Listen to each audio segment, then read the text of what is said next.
नमस्ते दर्शकों की श्रोताओं की बहुत सारी क्वेरीज आई थी कि ध्यान पर सत्र आप कब बनाएंगे और 10 मिनट का ऐसा ध्यान का गायत्री ध्यान का बनाएं जिससे कि हम प्रतिदिन इसको कर सकें। क्योंकि ध्यान लगाने की एक तो विधि पता नहीं और दूसरा पता है तो उसमें रुचि नहीं होती है, या किसी की आवाज एक जागरूकता वाली आए तो हमारा ध्यान अच्छा लग जाए। तो बनाना यानी रिकॉर्ड करना, तो रिकॉर्ड नहीं, हम सीधा लाइव अभी आपको कराएंगे। आप इसको प्रयास करिए साथ करने का, और नहीं कर पा रहे हैं तो आप इसको बाद में भी इस वीडियो को चला करके इससे कर सकते हैं। सर्वप्रथम हम सीधे होकर बैठ जाएंगे।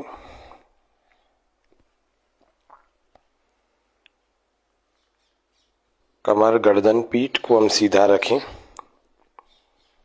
शरीर की बैठने की स्थिति, चाहे आप ऐसे पालथी मार के बैठे अथवा पद्मासन में अथवा सिद्धासन में, किसी भी एक आसन में बैठे, बस कमर को सीधा रखें।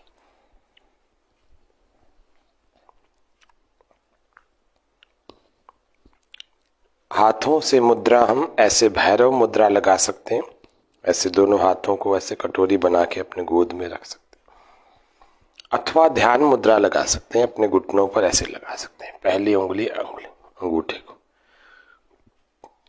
अथवा कटोरी बनाकर ऐसे अपने घुटनों पर ऐसे लगा सकते हैं हाथ। किसी भी एक सहज स्थिति में बैठे। आप सबको इस प्रक्रिया को नेत्रों को बंद करके करना है। मैं नेत्रों को खोल कर आपको बताऊंगा, क्योंकि मुझे सामने दर्शकों के कमेंट्स और बहुत सारी और भी चीजें टेक्निकल देखनी होती है, इसीलिए आप सब धीरे धीरे अब अपनी नेत्रों को बंद कर लीजिए।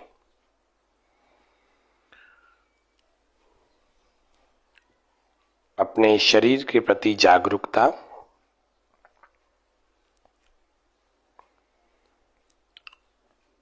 श्वास भरेंगे गहरा और ओम का उच्चारण मेरे साथ करें।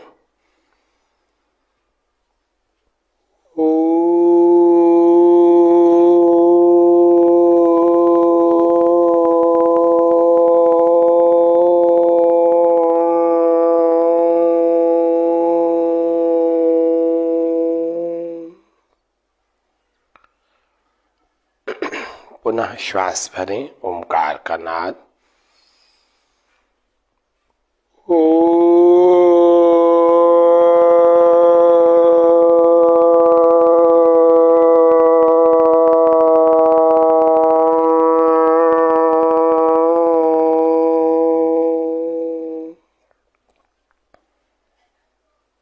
गायत्री मंत्र का उच्चारण करेंगे मधुर कंठ से, परमात्मा के प्रति बहुत श्रद्धा और प्रेम के भक्ति के भाव को बनाकर, हृदय में प्रसन्नता रखते हुए। ओम भूर्भुवः स्वः तत्सवितुर्वरेण्यम् भर्गो देवस्य धीमहि धियो यो नः प्रचोदयात्।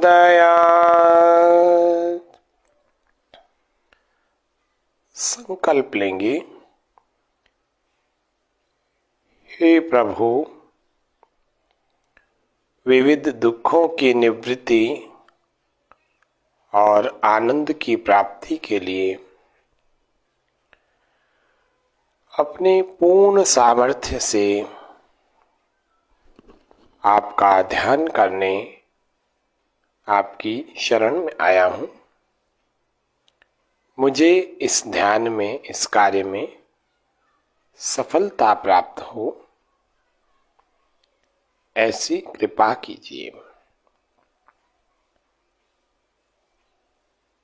इस संकल्प को मन में बोलना होता है।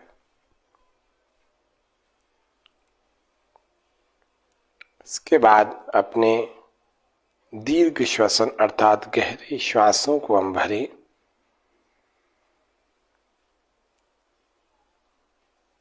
और दीर्घ ही प्रश्वास को बाहर छोड़ें। प्रयास करें कि हमारे श्वास भरने और बाहर छोड़ने में ध्वनि ना हो, आवाज ना हो, साउंडलेस ब्रीदिंग।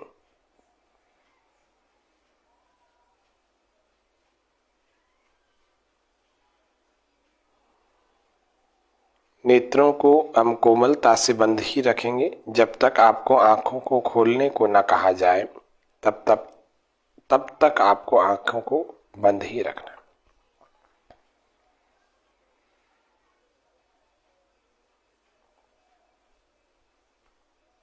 ईश्वर के प्रति बहुत श्रद्धा और भक्ति और प्रेम के भाव अपने मन में बनाएं, क्योंकि सर्वश्रेष्ठ इस समूचे ब्रह्मांड में परमात्मा के अतिरिक्त कोई है नहीं। ना ही ऐसा सर्वशक्तिमान है, ना ही पवित्र है, और ना ही उसके जैसा पालन करने वाला है, ना ही उसके जैसा न्यायकारी है। तो ईश्वर के प्रति पूर्ण समर्पण जो हमारे अंग संग है, हमारे भीतर है, हमारे बाहर है, समूचे ब्रह्मांड में व्याप्त है परमात्मा। गायत्री मंत्र का पहला शब्द भू अर्थात प्राणों का भी प्राण परमेश्वर। हम जिन पदार्थों से जीवन पाते हैं वे पदार्थ पृथ्वी, अन्न, जल, आकाश, वायु, अग्नि और भी हो सकते हैं। इन सब को भी प्राण किसी से मिलते हैं तो परमात्मा से मिलते हैं। इन सब को चलाने वाला परमात्मा है। तो भू अर्थात प्राणों का भी प्राण। अपने मन को पूरी तरह से बाहर से हटाकर, इंद्रियों के समस्त विषयों से हटाकर, बाहर के समस्त विचारों से हटाकर भीतर समेट लीजिए और भीतर समेट कर अपने किसी एक स्थान पर टिका दीजिए। नाभि पर अंदर ही अंदर, हृदय पर अंदर ही अंदर, कंठ पर अंदर ही अंदर, जिह्वाग्र पर या नासिकाग्र पर अथवा भ्रिकुटी पर अथवा सहस्रार चक्र यानी बिल्कुल मध्य में सिर के बिल्कुल किसी भी एक स्थान पर मन को अंदर ही अंदर एकाग्र कर लीजिए। ओम का उच्चारण करेंगे।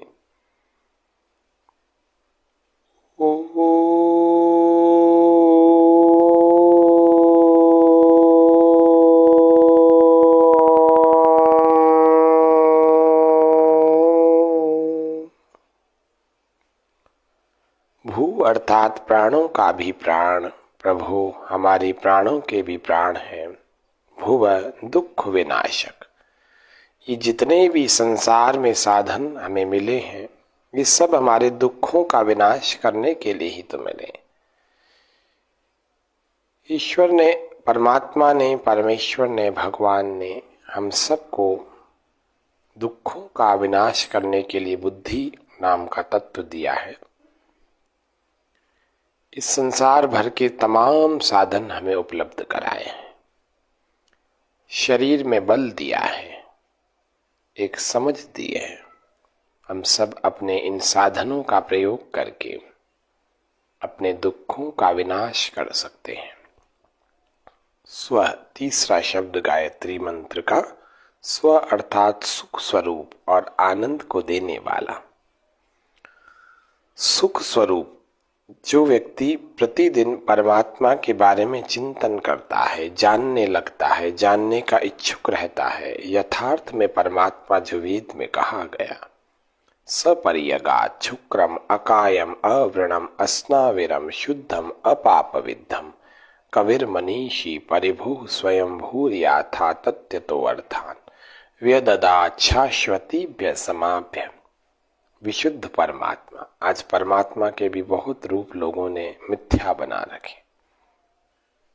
तो परमात्मा के विशुद्ध रूप वेद में जो निराकार बताया है, निर्लिप्त बताया है, अजन्मा बताया है, ऐसे रूप का प्रतिदिन जो ध्यान करता है, जो इसके बारे में जानने की कोशिश करता है, इसके बारे में चिंतन करता है, वह व्यक्ति निश्चित रूप से सुख को प्राप्त होगा। ईश्वर का ध्यान करने वाला सुख और आनंद दोनों को प्राप्त होता है। कभी भी वह दुखी नहीं होगा। उसके भीतर एक आत्मबल होगा, किसी भी प्रकार की परिस्थितियों को झेल जाता है। बड़े से बड़े पहाड़ जैसी विपत्ति के सामने भी डट कर खड़ा होता है, वो भी उसके सामने छोटी लगने लगती जब परमात्मा के बारे में प्रतिदिन चिंतन और उनका ध्यान करता है। और जब उसको समाधि का सुख मिलता है तो वह उसे आनंद देने वाला होता है। इस समूचे भूमंडल पर वे सुख नहीं है जो ईश्वर का थोड़ी देर ध्यान करने से मिल जाता है। सारे संसार के सुखों को इकट्ठा भी कर लिया जाए तब भी वह ईश्वर को प्राप्त करने के या ईश्वर की अनुभूति करने के सुख के समान 1% भी नहीं है। सुख के सामने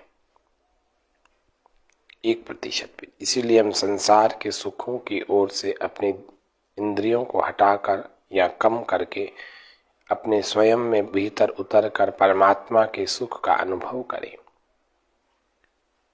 भू भुव स्वः तत् अर्थात वह परमात्मा जो प्राणों का भी प्राण, दुख विनाशक और सुख स्वरूप आनंद को देने वाला है।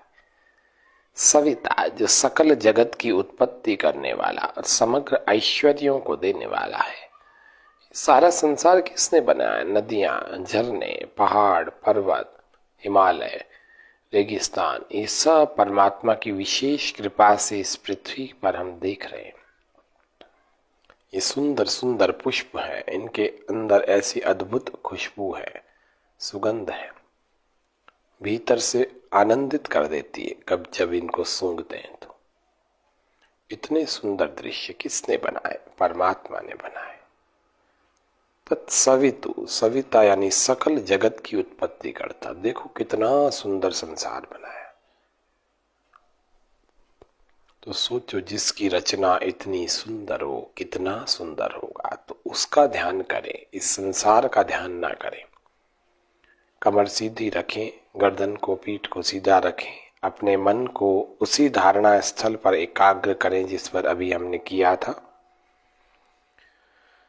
तत्सवितु वरेण्यम, ऐसे परमात्मा का क्या करें जो प्राणों का भी प्राण, दुख विनाशक, सुख स्वरूप और आनंद को देने वाला, वह परमात्मा जो सकल जगत की उत्पत्ति करता और समग्र ऐश्वर्यों का दाता है।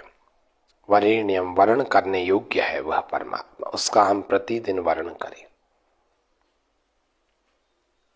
भर्गो देवस्य धीमहि, हमारे ऐसे परमात्मा के स्वरूप का वर्ण करने से हमारे भीतर क्या परिवर्तन आएगा? तो कहा आगे, भर्ग अर्थात मन के, चित्त के, आत्मा के भीतर के समस्त क्लेश भर्ग, दग्ध बीज जल जाएंगे, समाप्त हो जाएंगे।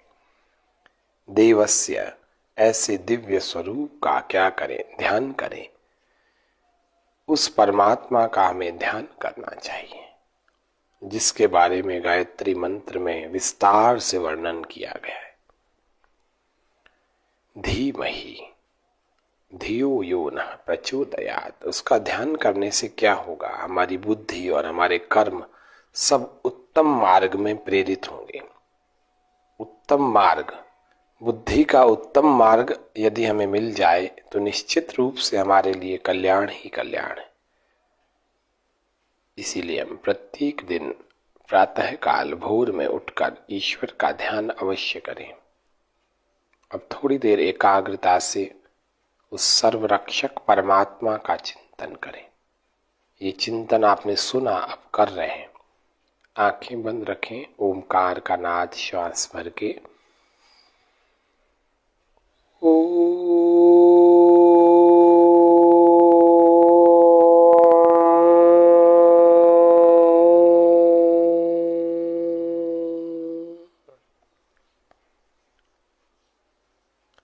सब ओर से परमात्मा हमारी रक्षा कर रहा है।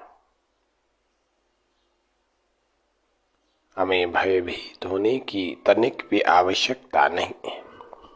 सब ओर से परमात्मा हमारी भरपूर रक्षा कर रहा है। अपनी ओट में उसने हमें रखा हुआ है। कुबी आच्छादन है, कुबेर है वो, अर्थात अपनी सुरक्षा की चादर से हमें ढांप रखा है।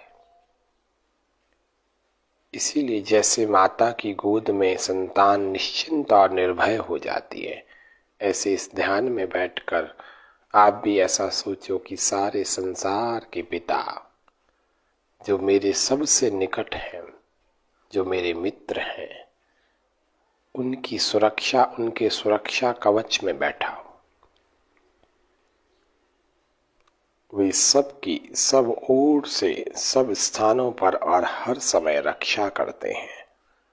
ऐसे भावों को थोड़ी देर बनाएं।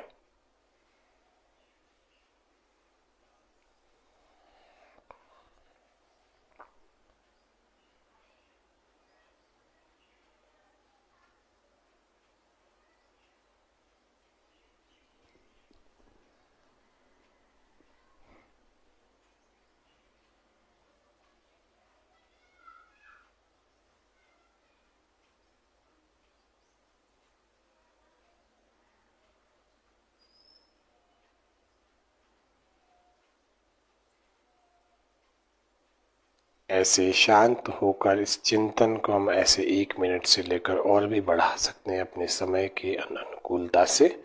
फिर प्रार्थना करें। प्रभु तुम्हारे पावन पथ पर जीवन अर्पण है सारा, बढ़े चले हम रुके न क्षण भी, हो यह दृढ़ संकल्प हमारा। ओम शांति शांति शांति। सर्वेभ्यो नमः। दोनों हाथों का घर्षण करें। परमपिता परमात्मा का धन्यवाद करें। हृदय में प्रसन्नता के पुष्प खिलाएं। उन पुष्पों की सुगंध को अपने मुखमंडल पर मुस्कान के रूप में बिखेरें और उस प्रसन्नता से अपनी आंखों को खोलते हुए पहले भूमि पर फिर सामने मुस्कुराते हुए देखें। तो आज वैदिक ध्यान, गायत्री ध्यान का अभ्यास हमने किया। आशा है आप इसको करके लाभान्वित होंगे। सबको धन्यवाद। जय हिंद, जय भारत।